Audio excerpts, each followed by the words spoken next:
ចិនត្រៀមទ័ពដ៏មហាសាវាយកកោះតៃវ៉ាន់ត្រឹមឆ្នាំ2027ខណៈដាក់ពង្រាយមីស៊ីលអន្តរជាតិជាង100គ្រាប់រួចរាល់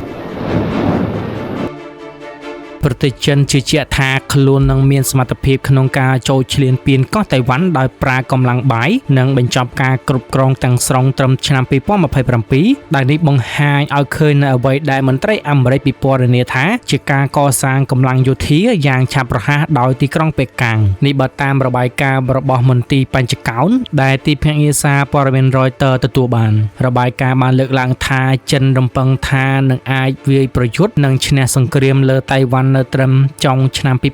2027ដោយប្រើប្រាស់យុទ្ធសាស្ត្រជាច្រើនរួមទាំងការវាយប្រហាររយៈចម្ងាយឆ្ងាយដែលបាញ់ចេញពីចម្ងាយរហូតដល់2000ម៉ាយល៍មន្ទីរបញ្ចកោណក៏បានរកឃើញផងដែរថាប្រទេសចិនបានដាក់ពង្រាយមីស៊ីលផ្លោងអន្តរជាតិប្រហែល100គ្រាប់នៅតាមវាលបញ្ឈរមីស៊ីលដែលទើបនឹងសាងសង់ថ្មីចំនួន3កន្លែងដែលនេះកាន់តែបង្កើនការព្រួយបារម្ភនៅទីក្រុង Washington អំពីការពង្រីកសមត្ថភាពនុយក្លេអ៊ែររបស់ចិនប្រទេសចិនដែលចាត់ទុកកោះតៃវ៉ាន់ដែលគ្រប់គ្រងតាមបែបលទ្ធិប្រជាធិបតេយ្យជាផ្នែកទឹកដីរបស់ខ្លួនហើយបាននិយាយដដែលថាខ្លួននឹងមិនបោះបង់ការប្រើប្រាស់កងកម្លាំងបាយដើម្បីសម្រេចបានអ្វីដែលខ្លួនហៅថាការបង្រួបបង្រួមជាតិឡើងវិញនោះឡើយកាលពីខែតុលាអ្នកនាំពាក្យរដ្ឋាភិបាលរបស់ប្រធានាធិបតីស៊ីជីនពីងបានលើកឡើងថាទីក្រុងប៉េកាំងប្រកាន់ខ្ជាប់នៅវិធីសាស្ត្រប្រទេសមួយប្រព័ន្ធពីរប៉ុន្តែប្រមានថាការប្រើប្រាស់កម្លាំងបាយនៅតែជាជម្រើសអ្នកនាំពាក្យចិនបាននិយាយថាយើងមានឆន្ទៈក្នុងការបង្កើតលំហដ៏ទូលំទូលាយសម្រាប់ការបង្រួបបង្រួមដោយសន្តិវិធីដោយបន្ថែមថាប្រទេសចិន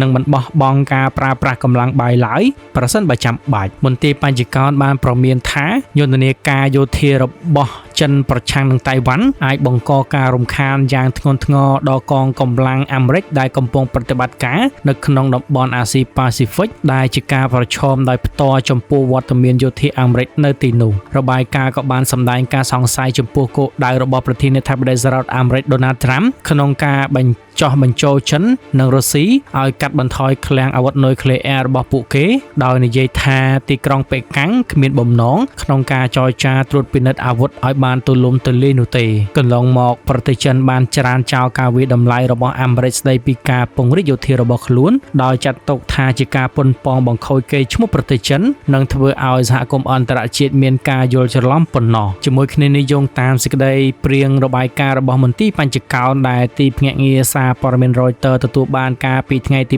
22ខែធ្នូប្រទេសចិនទំនងជាបានដាក់ពង្រាយមីស៊ីលអន្តរជាតិ ICBM ចំនួនជាង100គ្រាប់ទៅក្នុងតំបន់បាញ់បង្ហោះថ្មីចំនួន3ដែលទើបនឹងសាងសង់រួចរបាយការណ៍បានលើកឡើងដែរថាទីក្រុងប៉េកាំងបានដាក់ពង្រាយមីស៊ីលអន្តររឹងប្រភេទ DF-31 ក្នុងបរិវេណឡូក្បែរព្រំដែនចិនម៉ុងហ្គូលីដែលនេះជាការបង្ហាញពីការពង្រីកកម្លាំងនុយក្លេអ៊ែរយ៉ាងឆាប់រហ័សបើទោះបីជាផលិតកម្មក្បាលគ្រាប់សរុបមានការថយចុះក្នុងឆ្នាំ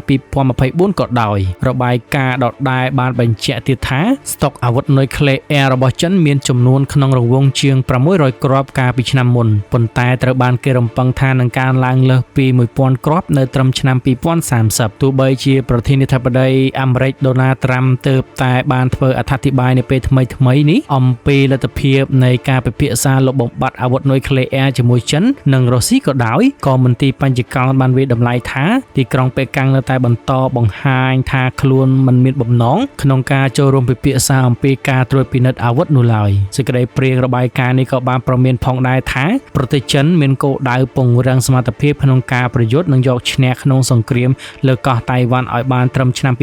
2027រួមទាំងការប្រើប្រាស់ការវាយប្រហាររយៈចម្ងាយឆ្ងាយដែលអាចបង្កជាបញ្ហាប្រឈមដល់កងកម្លាំងអាមេរិកនៅក្នុងតំបន់អាស៊ីប៉ាស៊ីហ្វិកដោយឡែកប្រទេសចិនបានអះអាងថាគោលនយោបាយនុយក្លេអ៊ែររបស់ខ្លួនគឺក្នុងគោលបំណងការពារខ្លួននិងប្រកាន់ខ្ជាប់នូវការសន្យាថាមិនប្រើប្រាស់មុនព្រមទាំងបានច្រានចោលរបាយការណ៍របស់អាមេរិកដោយចាត់ទុកថាជាការប៉ុនប៉ងបំភាន់សហគមន៍អន្តរជាតិមន្ទីរបញ្ចកោណបានបដិសេធផ្ដល់ការអត្ថាធិប្បាយដោយកត់សម្គាល់ថារបាយការណ៍នេះអាចនឹងមានការផ្លាស់ប្ដូរមុនពេលជូនដល់សភាប៉ុន្តែទោះបីជាយ៉ាងណាចិនក៏បានប្រមានដែរថាអាមេរិកលក់អាវុធឲ្យតៃវ៉ាន់កាន់តែពន្លឿនហានិភ័យនៃសង្គ្រាម ព ពាក់ព័ន្ធនឹងការចោះកិច្ចព្រមព្រៀងរវាងសហរដ្ឋអាមេរិកនិងកោះតៃវ៉ាន់ដើម្បីលក់អាវុធតម្លៃរាប់សិបពាន់លានដុល្លារនោះប្រទេសចិនបានបញ្ចេញប្រតិកម្មខ្លាំងៗនិងប្រមានថាទង្វើនេះនឹងធ្វើឲ្យមានហានិភ័យនៃសង្គ្រាមអ្នកនាំពាក្យក្រសួងការពារជាតិចិនបានចាត់ទុកថាការលក់អាវុធនេះប្រៀបបាននឹងការជួយពន្លឿនឲ្យលទ្ធភាពនៃការផ្ទុះសង្គ្រាមនៅច្រកសមុទ្រតៃវ៉ាន់កាត់ឡើងកាន់តែឆាប់សូមរំលឹកថាកាលពីសប្តាហ៍មុនអាមេរិកប្រកាសលក់អាវុធតម្លៃ 11.1 លានដុល្លារទៅឲ្យកោះតៃវ៉ាន់វាជាការទិញលក់អាវុធដែលមានទឹកប្រាក់ច្រើនបំផុតមិនធ្លាប់មានសម្រាប់កោះមួយនេះដូច្នេះអ្នកនាំពាក្យក្រសួងការពារជាតិចិនថ្លែងថាអាមេរិកកំពុងតែលេបពាក្យសម្ដីរបស់ខ្លួនដែលសន្យាជាមួយចិនដោយបង្កើនការលក់អាវុធកាន់តែច្រើនឡើងទៅ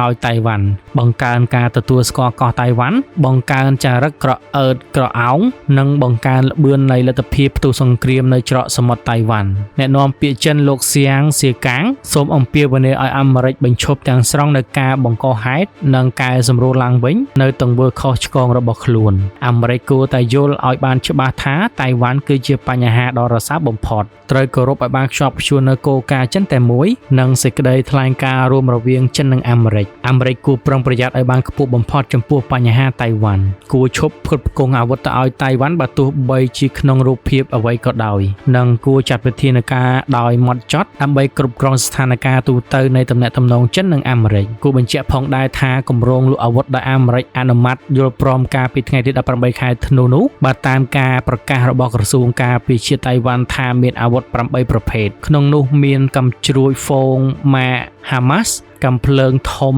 Howitzer មីស៊ីល Javelin សម្រាប់បាញ់រថក្រោះ drone និងគ្រឿងបរិក្ខារយោធាដទៃទៀតនេះបើយោងតាមការផ្សាយរបស់សារព័ត៌មាន Channel News Asia និងប្រភពដទៃទៀតប្រទេសចិនជឿជាក់ថាខ្លួននឹងមានសមត្ថភាពក្នុងការចូលឈ្លានពានកោះតៃវ៉ាន់ដោយប្រើកម្លាំងបាយនិងបញ្ចប់ការគ្រប់គ្រងទាំងស្រុងត្រឹមឆ្នាំ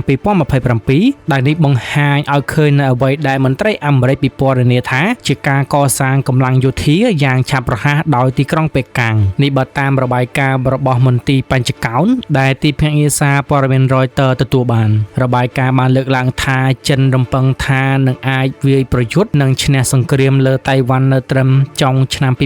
2027ដោយប្រើប្រាស់យុទ្ធសាស្ត្រជាច្រើនរួមទាំងការវាយប្រហាររយៈចម្ងាយឆ្ងាយដែលបាញ់ចេញពីចម្ងាយរហូតដល់2000ម៉ាយមន្ទីរបញ្ចកោណក៏បានរកឃើញផងដែរថាប្រទេសចិនបានដាក់ពង្រាយមីស៊ីលផ្លោងអន្តរជាតិប្រហែល100គ្រាប់នៅតាមវាលបញ្ឈរមីស៊ីលដែលទើបនឹងសាងសង់ថ្មីចំនួន3កន្លែងដែលនេះកាន់តែបង្កើនការព្រួយបារម្ភនៅទីក្រុង Washington អំពីការពង្រីកសមត្ថភាពនុយក្លេអ៊ែររបស់ចិនប្រទេសចិនដែលចាត់ទុកកោះតៃវ៉ាន់ដែលគ្រប់គ្រងតាមបែបលទ្ធិប្រជាធិបតេយ្យជាផ្នែកទឹកដីរបស់ខ្លួនហើយបាននិយាយដដែលថាខ្លួននឹងមិនបោះបង់ការប្រើប្រាស់កងកម្លាំងបាយដើម្បីសម្រេចបានអ្វីដែលខ្លួនហៅថាការបង្រួបបង្រួមជាតិឡើងវិញនោះឡើយកាលពីខែតុលាអ្នកនាំពាក្យរដ្ឋាភិបាលរបស់ប្រធានាធិបតីស៊ីជីនពីងបានលើកឡើងថាទីក្រុងប៉េកាំងប្រកាន់ខ្ជាប់នៅវិធីសាស្ត្រប្រទេសមួយប្រព័ន្ធពីរប៉ុន្តែប្រមានថាការប្រើប្រាស់កម្លាំងបាយនៅតែជាជម្រើសអ្នកនាំពាក្យចិនបាននិយាយថាយើងមានឆន្ទៈក្នុងការបង្កើតលំហដ៏ទូលំទូលាយសម្រាប់ការបង្រួបបង្រួមដោយសន្តិវិធីដោយបន្ថែមថាប្រទេសចិននឹងមិនបោះបង់ការប្រើប្រាស់កម្លាំងបាយឡើយប្រសិនបើចាំបាច់មន្ទីរបញ្ចកោណបានប្រមានថាយុទ្ធនាការយោធារបស់ចិនប្រឆាំងនឹងតៃវ៉ាន់អាចបង្កការរំខានយ៉ាងធ្ងន់ធ្ងរដល់កងកម្លាំងអាមេរិកដែលកំពុងប្រតិបត្តិការនៅក្នុងតំបន់អាស៊ីប៉ាស៊ីហ្វិកដែលជាការប្រឈមដោយផ្ទាល់ចំពោះវត្តមានយោធាអាមេរិកនៅទីនោះរបាយការណ៍ក៏បានសម្ដែងការសង្ស័យចំពោះគោលដៅរបស់ប្រធានាធិបតីសហរដ្ឋអាមេរិកដូណាល់ត្រាំក្នុងការ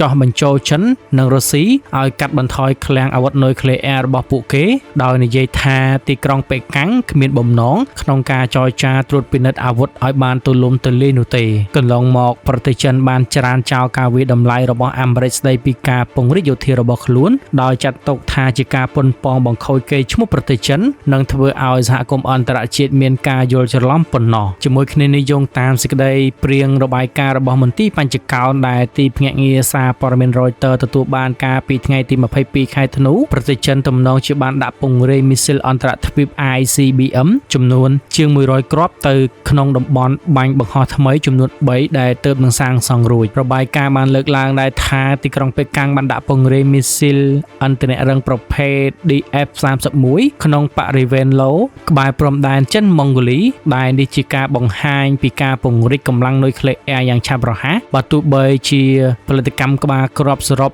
មានការថយចុះក្នុងឆ្នាំ2024ក៏ដោយរបាយការណ៍ដដែលបានបញ្ជាក់ទៀតថាស្តុកអាវុធនុយក្លេអ៊ែររបស់ចិនមានចំនួនក្នុងរង្វង់ជាង600គ្រាប់កាលពីឆ្នាំមុនប៉ុន្តែត្រូវបានគេរំពឹងថានឹងកើនឡើងលើសពី1000គ្រាប់នៅត្រឹមឆ្នាំ2030ទោះបីជាប្រធានាធិបតីអាមេរិកដូណាល់ត្រាំទើបតែបានធ្វើអត្ថាធិប្បាយនៅពេលថ្មីនេះអំពីលទ្ធភាពនៃការពិភាក្សាលុបបំបាត់អាវុធនុយក្លេអ៊ែរជាមួយចិននិងរុស្ស៊ីក៏ដោយក៏មន្ទីរបញ្ចកោណបានវាយតម្លៃថាទីក្រុងប៉េកាំងនៅតែបន្តបង្ហាញថាខ្លួនមិនមានបំណងក្នុងការចូលរួមពិភាក្សាអំពីការត្រួតពិនិត្យអាវុធនោះឡើយសេចក្តីព្រាងរបាយការណ៍នេះក៏បានប្រមានផងដែរថាប្រទេសចិនមានគោលដៅពង្រឹងសមត្ថភាពក្នុងការប្រយុទ្ធនិងយកឈ្នះក្នុងសង្គ្រាមលើកោះតៃវ៉ាន់ឲ្យបានត្រឹមឆ្នាំ2027រួមទាំងការប្រើប្រាស់ការវាយប្រហាររយៈចម្ងាយឆ្ងាយដែលអាចបង្កជាបញ្ហាប្រឈមដល់កងកម្លាំងអាមេរិកនៅក្នុងតំបន់អាស៊ីប៉ាស៊ីហ្វិកដោយឡែកប្រទេសចិនបានអះអាងថាគោលនយោបាយនុយក្លេអ៊ែររបស់ខ្លួនគឺក្នុងគោលបំណងការពារខ្លួននិងប្រកាន់ខ្ជាប់នូវការសន្យាថាមិនប្រើប្រាស់មុនព្រមទាំងបានច្រានចោលរបាយការណ៍របស់អាមេរិកដោយចាត់ទុកថាជាការប៉ុនប៉ងបំភាន់សហគមន៍អន្តរជាតិមន្ទីរបញ្ចកោណបានបដិសេធផ្ដល់ការអធិប្បាយដោយកត់សម្គាល់ថារបាយការណ៍នេះអាចនឹងមានការផ្លាស់ប្ដូរមុនពេលជូនដល់សភាប៉ុន្តែទោះបីជាយ៉ាងណាចិនក៏បានប្រមានដែរថាអាមេរិកលក់អាវុធឲ្យតៃវ៉ាន់កាន់តែពន្លឿនហានិភ័យនៃសង្គ្រាមពាក់ព័ន្ធនឹងការចុះកិច្ចព្រមព្រៀងរវាងសហរដ្ឋអាមេរិកនិងកោះតៃវ៉ាន់ដើម្បីលក់អាវុធតម្លៃរាប់សិបពាន់លានដុល្លារនោះប្រទេសចិនបានបញ្ចេញប្រតិកម្មខ្លាំងៗនិងប្រមានថាទង្វើនេះនឹងធ្វើឲ្យមានហានិភ័យនៃសង្គ្រាមអ្នកនាំពាក្យក្រសួងការពារជាតិចិនបានចាត់ទុកថាការលក់អាវុធនេះប្រៀបបាននឹងការជួយពន្លឿនឲ្យលទ្ធភាពនៃការផ្ទុះសង្គ្រាមនៅច្រកសមុទ្រតៃវ៉ាន់កាត់ឡើងកាន់តែឆាប់សូមរំលឹកថាកាលពីសប្តាហ៍មុនអាមេរិកប្រកាសលក់អាវុធតម្លៃ11,1000លានដុល្លារទៅឲ្យកោះតៃវ៉ាន់វាជាការទិញលក់អាវុធដែលមានទឹកប្រាក់ច្រើនបំផុតមិនធ្លាប់មានសម្រាប់កោះមួយនេះដូច្នេះអ្នកនាំពាក្យក្រសួងការពារជាតិចិនថ្លែងថាអាមេរិកកំពុងតែលេបពាក្យសម្ដីរបស់ខ្លួនដែលសន្យាជាមួយចិនដោយបង្កើនការលក់អាវុធកាន់តែច្រើនឡើងទៅ